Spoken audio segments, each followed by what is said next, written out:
দরুদ পড়ি, সালাম পাঠাই আমাদের নবী, বিশ্ব নবী, মানবতার বন্ধু মুহাম্মদুর রাসূলুল্লাহ সাল্লাল্লাহু আলাইহি ওয়াসাল্লামের প্রতি,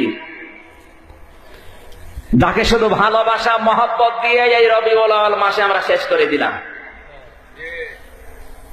রবিউল আউয়াল মাস 1 বছর পরে পরে আসে, আর আমরা যত ভালোবাসা মহব্বত আদর দিয়ে এই নবীকে বিদায় করে দেই।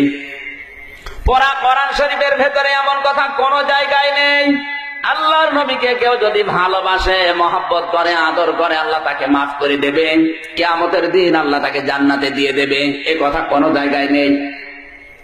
অথচ বাংলার ময়দানে অনেক বক্তা ওয়াজ করছে নবীকে যদি ভালোবাসো আল্লাহর ভালোবাসা পাওয়া যাবে। কথা বলছেন না কেন? এই যে তোফাজ্জল হোসেন ভৈরবী, আব্দুল খালেক শরীয়তপুরী, হাবিবুর রহমান শক্তিবাদী, নাম ধরে বললাম এই জন্য মানুষ মনে করে সবই মনে হয় কোরআন হাদিসে আছে। এগুলো সব বানিয়ে বানিয়ে বলে।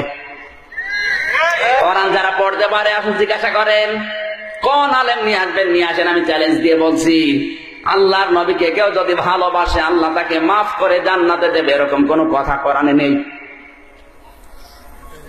কোরআনে কারিমে আল্লাহ জানিয়েছেন কুল ইন কুনতুম তুহিব্বুনাল্লাহা ফাত্তাবিউনি ইউহিব্বুকুমুল্লাহ ওয়া ইয়াগফির লাকুম যুনুবাকুম আল্লাহু গফুরুর রহিম। জোরে বলেন আল্লাহু আকবার। সূরা আলে ইমরান 3 নম্বর পারা 13 নম্বর পৃষ্ঠা 4 নম্বর লাইনে 4 নম্বর রুকুর 31 নম্বর আয়াত। এটা তাফসীরে ইবনে কাসির থেকে বলছি, কান লাগাবেন। কুল মানে হে নবী আপনি বলুন, ইন কুনতুম তুহিব্বুনাল্লাহ, যদি তোমরা আল্লাহর প্রিয় পাত্র হতে চাও, যদি আল্লাহর ভালোবাসা পেতে চাও, ফাত্তাবিউনি, আমি রাসূলকে অনুসরণ করো। কি করো? আমি রাসূলকে ভালোবাসো, এই কথা কিন্তু এই জায়গায় নেই। তাহলে আল্লাহ হাব্বন দিতেন।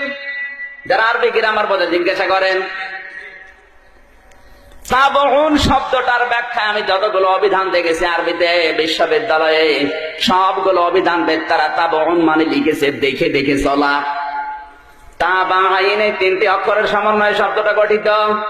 আপনার সামনে একটা মানুষ হেঁটে যাচ্ছে, পায়ের ডিস্টেন্স কতটুকু রেখে চলে, কিভাবে হাত নাড়ায়, কিভাবে মাজা দোলায়, ওইটা দেখে দেখে চলার নাম তাবউন। রাসূলকে আল্লাহ তাবউন করতে বলেছেন, অনুসরণ, ভালোবাসা না। অথচ আজ বাংলাদেশে আশেকে রাসূলের অভাব নেই।